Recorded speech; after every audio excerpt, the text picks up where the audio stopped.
Today we're going to write an equation in slope-intercept form when we're given the slope and we're given a coordinate that is on that line. So last week we looked at just picking out the slope and the y-intercept and trying to write an equation from a graph. Well, this is similar but not quite the same. So I have all the steps written out for us, and for this first one, we're going to go step by step. So the first thing is to write the equation, which is y equals mx plus b. That's always the first thing that you're going to do.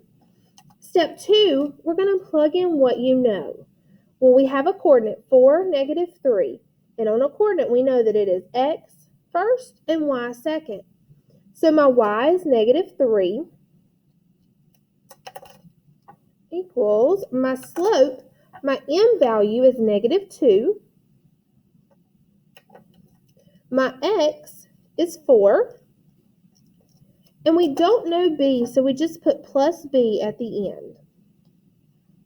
Now my next step is simplify whatever we can to condense the equation. So I'm going to go ahead and skip down here. -3 we can't change yet, equals -2 times 4 will give me -8 plus b. b doesn't change. Now, we're at a one-step equation, so we need to solve this equation and figure out how to get b by itself. Well, here's my equal sign, so I'm going to split my equation in half. Right here I have a -8, or what is the opposite of -8? A +8, or the opposite of subtracting 8 is adding 8. And if you do that to one side of an equation, you have to jump to the other side of the equals and do it as well. So now we have -3 plus 8, which will give me a 5. Equals, because your equal sign doesn't move, and the only thing I'm left with on the other side now is b. So we were able to find b. Sorry, this arrow should really be pointing right here. I combined those two steps a little bit. And then step 5 is to fill in the equation with what you know. So we have y equals, my slope was -2, x, and then my b value is a +5. So we're going to say plus 5. So my b, which I've been using orange, is 5. My slope is -2. The next 4 examples that we do together, I'm not writing out in words each step. I'll leave them both here. Hang on, we're going to fix it so it's not crooked. Sorry. All right, so right on example 2, we have a slope of 3, and we have a point of -2, 6. The first thing we're going to do is write y equals mx plus b. That is my equation. I write it every time. Again, we have a coordinate. It is x and it is y. So now we need to plug into my equation. My y is 6 equals my m is 3. My x value was -2. And then I just have plus b at the end because we don't know it yet. 6 doesn't change, equals 3 times -2 is -6 plus b. Now, here's when we can get b by itself. So draw your line at your equation. The opposite of -6 is +6. Or how do you undo -6? You add 6. If you add to one side, you add to both sides. These were opposites and cancel out. 6 plus 6 is 12. So 12 equals b. So my y-intercept this time is 12. So when I go to write my equation, I will have y equals 3x plus 12. This was my slope. Whoops, sorry. This is my y-intercept. Again, for our example 3, we have a slope of 4 and a point of 1, 1. Remember, on a coordinate, we have x and then we have y. So we're going to write our equation first. Y equals mx plus b. And plug in what we know. We know y is 1. We know m is 4. We know x is 1. And then we have plus b. Because we're not sure what it is yet. That's what our ultimate goal is. So now we're going to combine what we can. 1 equals 4 times 1 is 4, and then plus b. So at this point, our goal is to get b by itself. What is the opposite of a positive 4? A negative 4.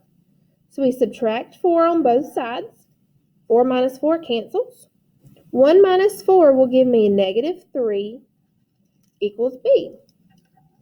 So then you plug into your equation y equals m, which is 4, so 4x, and then my y, the plus b part, you always look to see what is your y-intercept. It is negative 3, so you're going to say subtract 3. I'm not sure why I changed colors on you right there. So y equals 4x minus 3. All right, example 4. We have a slope of 3/4, and we have a point of 0.5. Do not get scared because it has a fraction in it. Fractions and slope are not terrible. They work well together. So the first thing we're going to do is write our equation. Y equals mx plus b. Remember, on my coordinate, we have x and then we have y.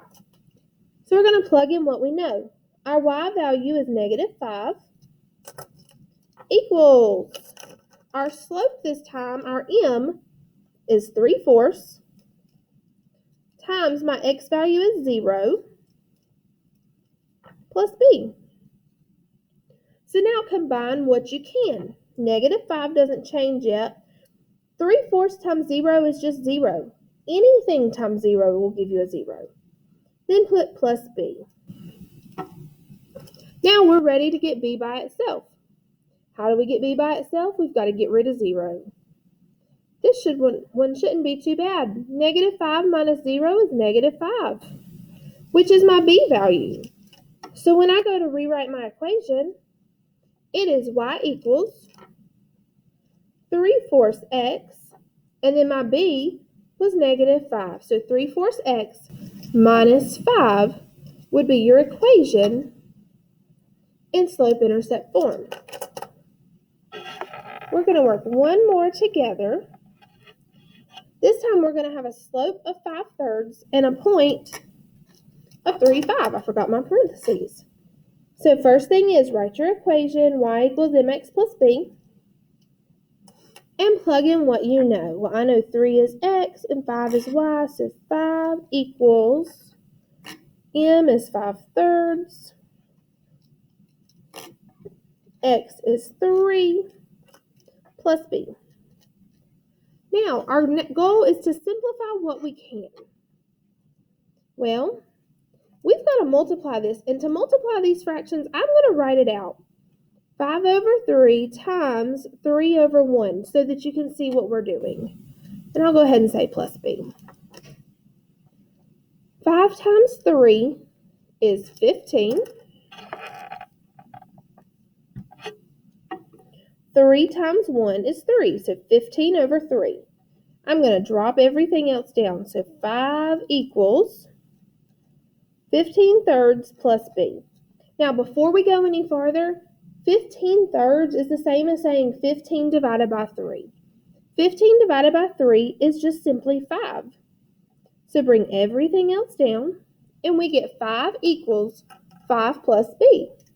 Well, remember, our goal is to get b by itself. So how do we kick out a positive 5? We're going to subtract 5. If I subtract 5 on this side, you're going to subtract 5 on both sides. 5 minus 5 will give me 0. So now, we have to write our equation, which would be y equals 5/3 x plus 0, because 5/3 was my slope and 0 was my y-intercept. However, you are not going to see plus 0 written at the end of an equation. It doesn't change anything about the equation. So how you will see it written is y equals 5/3 x. if you see an equation and you see y equals 5/3 x and it's asking you about your y-intercept, your b value, well, if it's not there, we can automatically assume that it will be a 0.